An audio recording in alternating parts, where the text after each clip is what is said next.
Hello guys, how's it going? My name is Dalaran, and in today's video, we'll be taking a look at a variety of nerfs. Yes, nerfs, the word none of us wanted to hear this early into the expansion, but it had to be done. Certain classes are overperforming or are doing way too well in very specific fields. Now, I don't think these nerfs are going to be enough to kill off specs entirely, but we'll take a look at every single one of these updates that are happening as the heroic week rolls in, as people getting into the PvP season, and as we finally get into some of the end game content for this expansion. Some classes are doing really well and some classes are not doing as well. We got a variety of updates, most of them being nerfs in this video, and these are going to be kind of like a tag on to the early in the week we covered some updates. So let's take a look at everything that Blizzard is going to be toning down. The first nerf is going to be another addition to Unholy Death Knight, with the Mastery Dreadblade effectiveness just being reduced by 20%. I noticed that ever since Blizzard added an extra component to Unholy DK Mastery, not only does it increase your shadow damage, but now it increases your pet damage. And ever since then, Blizzard have been kind of trying to nerf this a couple times in a row. The Mastery, and especially how some pets are able to double dip into Mastery at some point or another, is a bit of a problem, and I'm not surprised that Blizzard is going to continue looking at it in the future. I am a little surprised it didn't do anything for Frost. I don't really see a lot of people playing Frost DKs, and maybe they're really not in a bad situation, just not a lot of people are into that playstyle. But you don't see a lot of them, and you generally see classes that are performing extremely well. So maybe in the next update they'll take a look at Frost DK yet again. Next we have a balanced druid change. First of all, let's take a look at the small change, which is going to be Starfall damage reduced by 6%. I don't think this is going to make any boomies terrible in Mythic Pluses or in AoE situations with a 6% nerf. However, the legendary for Balance of All Things nerf is quite significant. Instead of giving you 50% critical strike for your arcane and nature spells when you enter an eclipse, it now gives you 40%, decreasing by 8% per second instead of 10. So you still will lose all that crit within 5 seconds or so, but now you start with 40 instead of 50. So Druid's trying to go for some kind of a crit cap playstyle or getting more value out of that crit. I hope that this doesn't ruin boomies. This does seem like a big change, and a lot of the boomkins I know are very unhappy about this, but hopefully this doesn't completely take the spec out of a good spot where I think boomies have actually been quite competitive in. Next we have Marksman Hunters with your aim shot and arcane shot damage reduced by 5%. Now, I don't think this will be enough to make Marksman Hunters worse. And what I think with this that the Blizzard is doing is trying to really tone down the output, the raw damage that Marksman can do, and potentially maybe make other specs like, let's say, Beastmaster Hunter a little bit better. I'm surprised that with this update we didn't get anything for Beast Mastery, since it is the one spec of Hunter that still uses a non-spec specific legendary, because the other legendaries just are not that competitive. And Beastmaster has been in a bit of a weird spot when it comes to PvE, where it was such a good spec to play in BFA, but in Shadowlands is just kind of lagging behind Marksman. Maybe a lot of you guys should do like what others have done, forsake your pet and pick up Marksmanship. But if you're someone who's playing Beast Mastery, hopefully we'll see some updates for them in the future. Then we got a small update for mages, where Arcane Harmony legendary effect now gains up to 10 stacks in PvP instead of 15. Hopefully that doesn't ruin the experience for a lot of you guys that will look to play some Arcane Mage in PvP.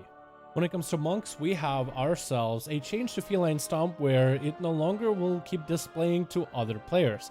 So Feline Stomp now will correctly fade from view for friendly players, so you won't have this massive beautiful blue tree that they draw with their foot on the ground forever, which I would imagine would make it difficult when it comes to watching out for mechanics that happen on the floor.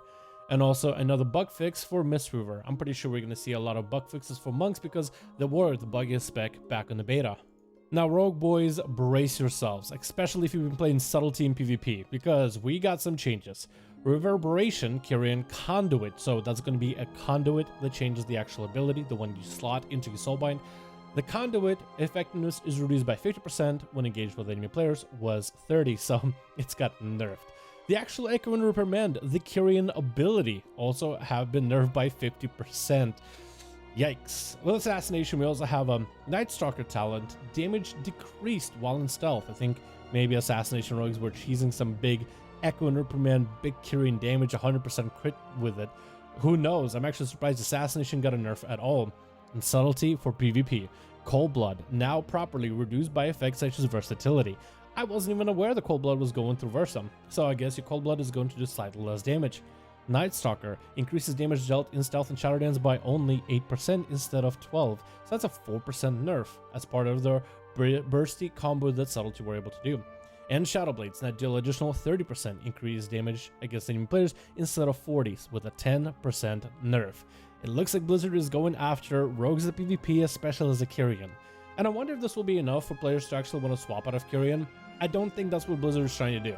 I don't think they're trying to get players out of Kyrian into other covenants, but I do wonder if this will be enough to get other people to try other covenants. There's the Night Fae, there's the Necrolords, maybe some people will try Venthyr. I doubt it, but this is a significant nerf to rogues, especially as Kyrian, particularly for PvP.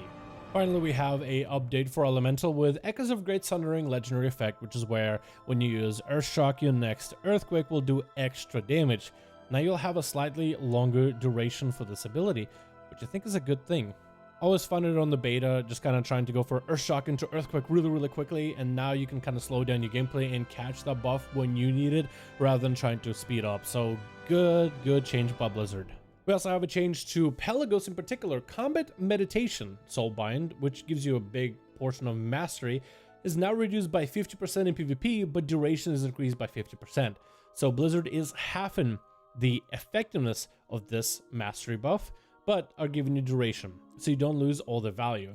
So this will make classes that use mastery for burst, like Subtlety Rogues, a little bit less effective, but they will have a longer mastery. So classes that like a long buff for mastery, maybe for like less bursty but more sustained based playstyle, I think those guys will like that for PvP. We also got a significant change for players in PvP arenas, where now in 2v2s, because of the pace of the game, you will no longer have dampening applied at the very beginning. So the games are going to have to last for a bit, and into 5 minutes will the dampening start. So normally when you do 2v2s, dampening starts at 20%, making it harder for healers to maintain, and the dampening just kind of kills players. I think this will allow double DPS players a lot more opportunity to score wins. I'm not even joking. You would think that this would be the best for healers, and it is going to be a buff for healers.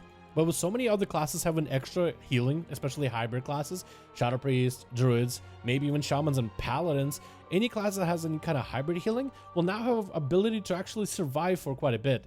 And with double the damage that you put out, where the pace of the game is faster, so double the damage is going to be great.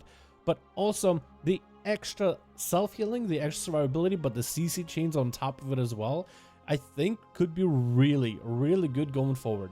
I'm actually very excited about this one. I wonder if it'll impact PvP in any way, particularly for 2s, which are not super competitive because you can't get achievements from them or anything, but it's still a really cool combo.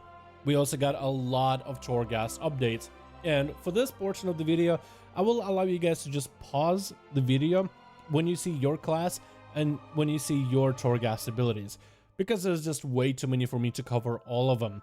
But if you are someone who has been struggling Torghast, hopefully Blizzard have buffed certain abilities that maybe weren't all that good. And hopefully Blizzard didn't nerf anything that's busted good, because some combos are really fun and enjoyable in Torghast and simply make your run easier.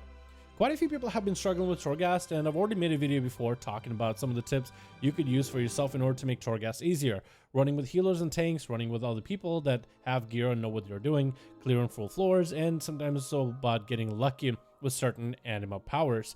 But since there's no key thing to Torghast, you don't need to farm some sort of a key to enter, failing isn't really all that much of a setback. It just means that the time spent, you have to go again. So hopefully you guys have an easier time with Torghast with some of these buffs or nerfs. I haven't read all of them yet, but thank you all so much for watching this video. I really do hope you guys enjoyed.